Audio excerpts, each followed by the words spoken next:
ये कहानी है प्राचीन भारत के एक छोटे से गांव गोपालपुर की। गोपालपुर गांव में सुबह की शुरुआत मंदिर की घंटी की आवाज से होती थी। उसी गांव में चंदन नदी के किनारे एक 14 साल का लड़का रोज सबसे पहले दिखाई देता था। उसका नाम था अनुज।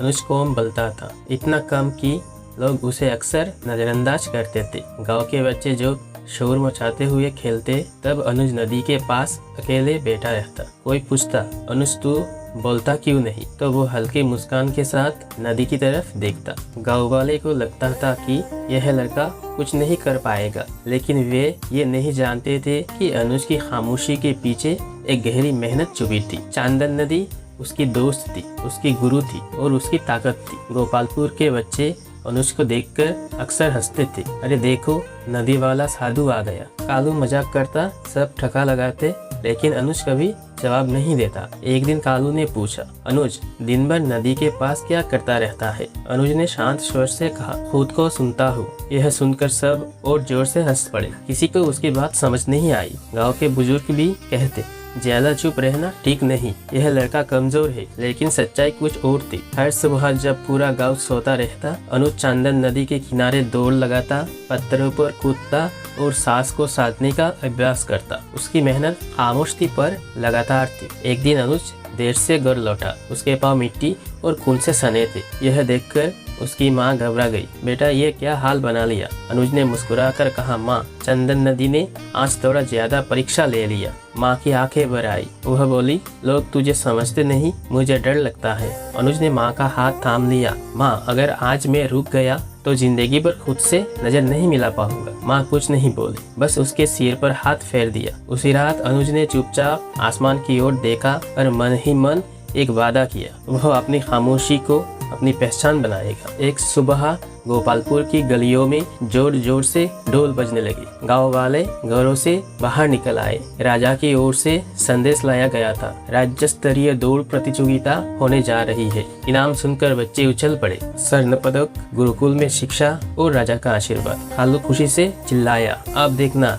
जीत मेरी होगी। अनुज भीड़ में चुपचाप खड़ा रहा। उसके चेहरे पर कोई भाव नहीं था, लेकिन दिल तेज धड़क रहा था। चंदन नदी की बातें उसे याद आ रही थी। निरंतर बहते रहना, बिना रुके आगे बढ़ना। उस शाम अनुज नदी किनारे देर तक बैठा रहा। उसने पानी में पत्थर फेंकते हुए धीरे से कहा, शायद आप समय आ गया है। प्रतियोगिता के लिए पंजीकरण गांव के चौपाल में हो रहा था। बच्चों की लंबी कतार लगी थी। कोई अपने बाजू दिखा रहा था तो कोई हवा में मुक्के चला रहा था। जब अनुज की बारी आई तो लिखने वाला आदमी उसे ऊपर नीचे देखकर बोला, नाम अनुज, उम्र 14। आदमी हंस पड़ा।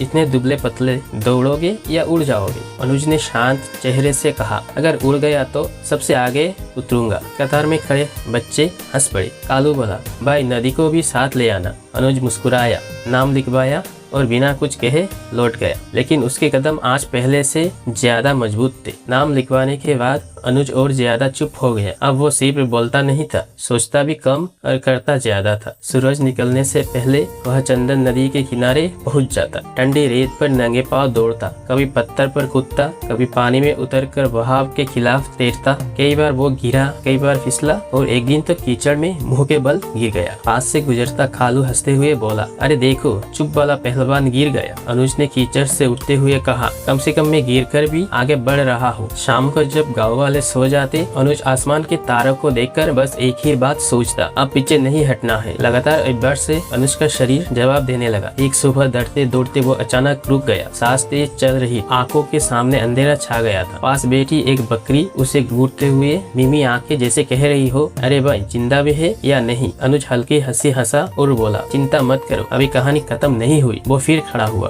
भले ही पैर कांप रहे थे। शाम को माँ ने देखा तो बोली, बेटा ये जीत क्यों? अनुज ने धीरे से कहा, माँ, अगर आज दर्द से डर गया तो कल लोग मुझे डरपोक कहेंगे। माँ कुछ नहीं बोली, बस आंचल से उसके पसीने को पोंछ दिया। अनुज समझ गया, अब उसकी मेहनत अकेला नहीं रही। आखिरकार वो दिन आ गया जिसका इंतजार पूरे गोपालपुर को था। सूरज निकलते ही लोग बैलगाड़ियों में बैठकर प्रतियोगिता के लिए मैदान की ओर चल पड़े। ढोल, नगाड़े और शोर सब कुछ था। अनुज भी माँ के साथ पहुँचा। साधारण कपड़े, नंगे पाँव और शांत चेहरा। कल उसे देखकर बोला, आप भी चुप है? हार की तैयारी है क्या? अनुज ने बस इतना कहा। दौड़ में बातें बारी हो जाती है। मैदान में पंक्तियां लगी, सब लड़के उछल रहे थे। कोई दांत किटकिटा रहा था, कोई हवा में हाथ चला रहा था। अनुज आंखें बंद किए खड़ा था। उसे चंदन नदी की बहाव याद आ रहा था। बिना रुके, बिना शोर, गोश न हुई, तैयार। अनुज ने सांस गहरी खींची। आवाज पड़ते ही सारे लड़के तीर की तरह आगे बढ़े। मैदान धूल से भर गया, शोर आसमान तक पहुंच गया। अनुज शुरू में सबसे पीछे था। भीड़ से आवाज आई, देखा वही हुआ जो होना था। कालू आगे आगे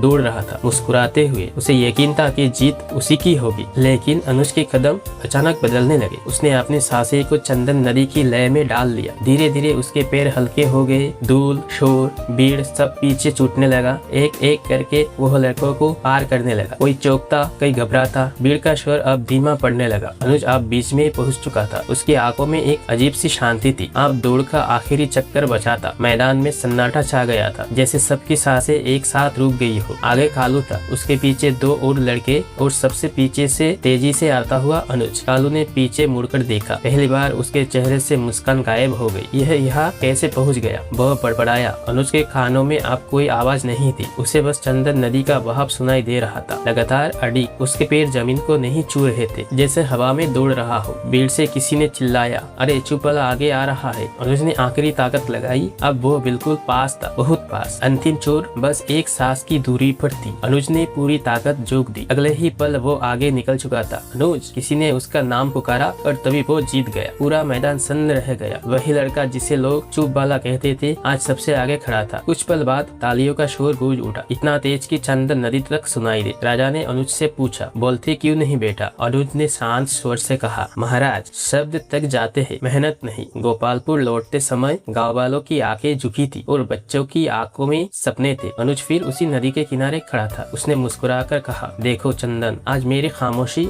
सबसे जोर से बोली और नदी चुपचाप बहती रही। दोस्तों, अगर आपको ये कहानी पसंद आई हो तो इसे लाइक करें, अपने दोस्तों और परिवार के साथ शेयर करें और ऐसी प्रेरणादायक कहानियाँ सुनने के लिए हमारे चैनल को सब्सक्राइब करना ना भूलें।